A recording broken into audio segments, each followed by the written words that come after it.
high. Retirement still a long way off.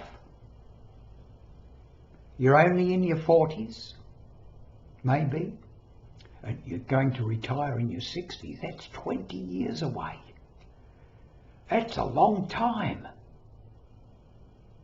You think. It isn't a long time. Think back, if you're in your 40s now, how quickly the time went when you're in your 20s. It flashed by. Time is like that. It always seems a long while it's ahead of you, and it's instantaneous when it's behind you.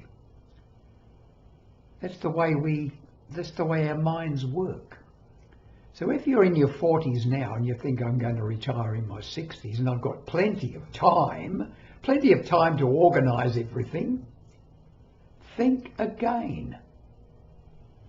Because supposing you retire at 65 and you live to 85, which is typical, that's 20 years. That's the same distance, the same time between 45 and 65. 20 years. So what are you going to do between now and then? What are your retirement plans? You might think, oh, I don't even want to think about that. That's so far ahead.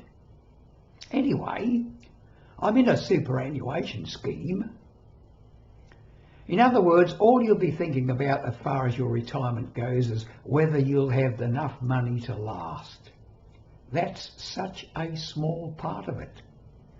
It's an important part of it, but it's certainly not the most important part of it. What are the most important parts of it in retirement? Physical health, mobility, being able to do the things you dream about doing when you do retire. What are you doing now to make sure your health is in good order? Are you going to the gym? Are you keeping fit? Or are you just vegging out in front of the TV and putting on weight? Be honest now. Are you really keeping yourself fit and healthy? Are you keeping your mind mentally fit? I was reading this book, and I've read it a couple of times now, From Strength to Strength by Arthur C. Brooks. And he talks about this thing that happens to most people. Usually in their late 30s, and by the time they're in their mid-40s generally, they lose the edge of quick thinking. There's a change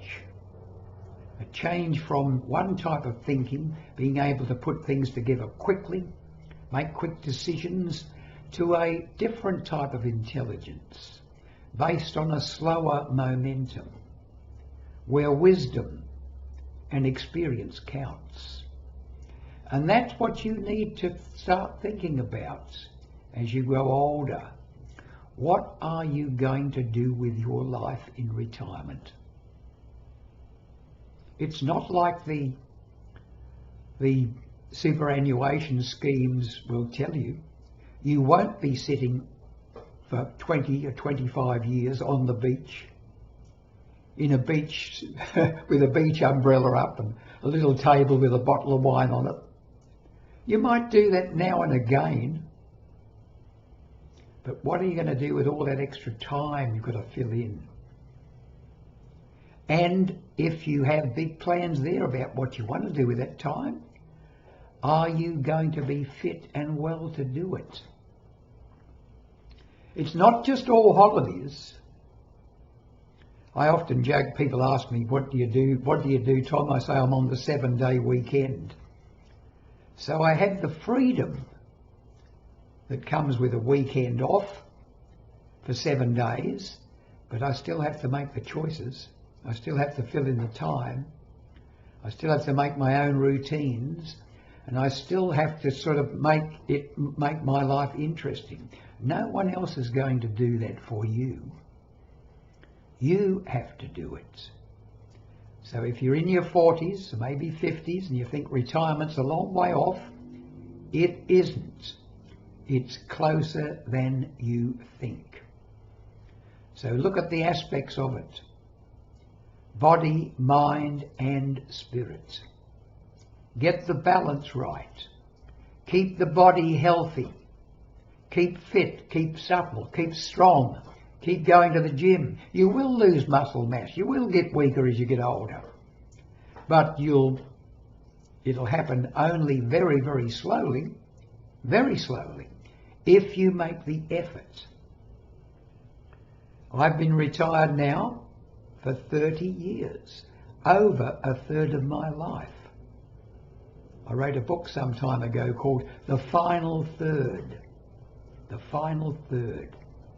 1 in 3 years, 1 in every 3 years, you could spend in retirement too. Think about that. What are you going to do with it? So there's body and there's mind. Keep the mind active. And I'm not talking about just doing jigsaw puzzles and that type of thing. Mix with other people. Discourse. What's it Sir Francis Bacon said way back in Shakespearean days? Reading maketh the learned man. Writing the exact man. Discourse the ready man. You don't have to be an intellectual, but the point is, discourse, that means talking to other people, not just doing what I'm doing now, and not just talking on Zoom, but meeting people face to face and talking about things that are really important, not just about the races or who's going to win the football this year. People want real contact, real understanding. You have to be vulnerable to put yourself out so that they will do the same. That's how real friendships are made. So that's the mind part of it. And the spiritual part of it, well, you'll have your own beliefs, but the point is this. Have a philosophy of life that you can live with, that appeals to body, mind and spirit.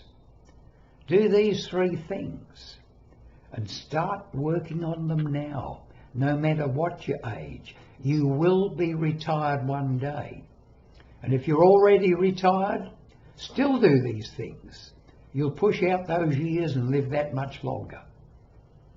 And if you do it right, they'll be happy, rewarding, meaningful years.